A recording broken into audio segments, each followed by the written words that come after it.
Si I trajton Islami jo besimtarët? Islami drejtohet njeriut si qenje njerëzore, para se t'i shikoj etiketat, përkatësitë apo identitetet fetare. Ai fillimisht flet me zemrën, me mendjen dhe me natyrën njerëzore, pastaj vjen çështja e fesë. Kurani I qaset gjithë njerëzimit me të njëjtin standard, respekt dhe thot: O njerëz, ne ju krijuam prej mashkulli e femre dhe ju bëm popull e fise që të njiheni mes vete. Huxhurat ajeti 13. Mesazhi është I prerë. Marrëdhënia bazë është respekti I ndërsjellë dhe jo konflikti. Njohja dhe jo paragjykimi dhe ksenofobia.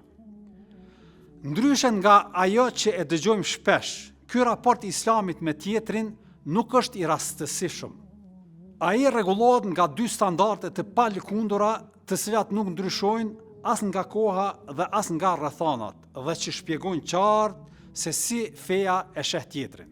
Parimi I parë lidhet me atë që ne e quajmë liri e besimit, por që në esencë është respekt për vetëqenien njerëzore. Kurani e thot prerë: nuk ka detyrim në fe. La ikraha fid din. Bekara ajeti 256. I dërguari, lavdrimi dhe paqja qofshin mbi të, nuk I ka imponuar askujt besimin, sepse besimi I vërtet nuk lind nga presioni, por buron nga bindja. Ai u dërgua për të shpjeguar të vërtetën, jo për ta imponuar atë. Kurani ja kujton qartë këtë rol të dërguarit Muhamedit, lavdrimi dhe paqja qofshin mbi të, dhe I thot: ti je vetëm përkujtues, nuk je I ngarkuar ti detyrosh ata me forcë, pra në besim. Ghashia ajeti 21 dhe 22. Kështu, Islami e respekton njeriun përpara bindjes së tij. Me fjalë tjera, respekti I parë që I takon një njeriu është thjesht sepse është qenie njerëzore, mbartës I shpirtit dhe I arsyes. Ky nderim I japet njeriut që në lindje, përpara se të zgjedh rrugën e tij. Andaj, dinjiteti I njeriut është konstant, besimi është zgjedhja e tij. Parimi I dytë, mirësia dhe drejtësia si mandat moral. Islami krahas lirisë së besimit vendos edhe një standard të palëkundur, mirësinë dhe drejtësinë në marrëdhënie me të tjerët dhe në këtë rast me jo besimtarët.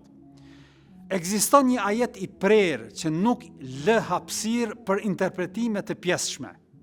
Thot Zoti I Madhreshëm në Kuranin famlar: Allahu nuk ju ndalon të silleni me mirësi dhe drejtësi ndaj atyre që nuk luftojnë kundër jush. Mumtahina ajeti I 8. Ky është një mandat moral. Nuk ka vend për ekstremizëm, nuk ka vend për urrejtje kolektive.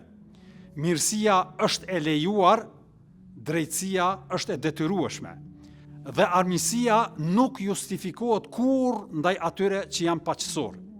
Ky është standardi I Islamit, I qartë, I drejtë dhe I pa kompromis.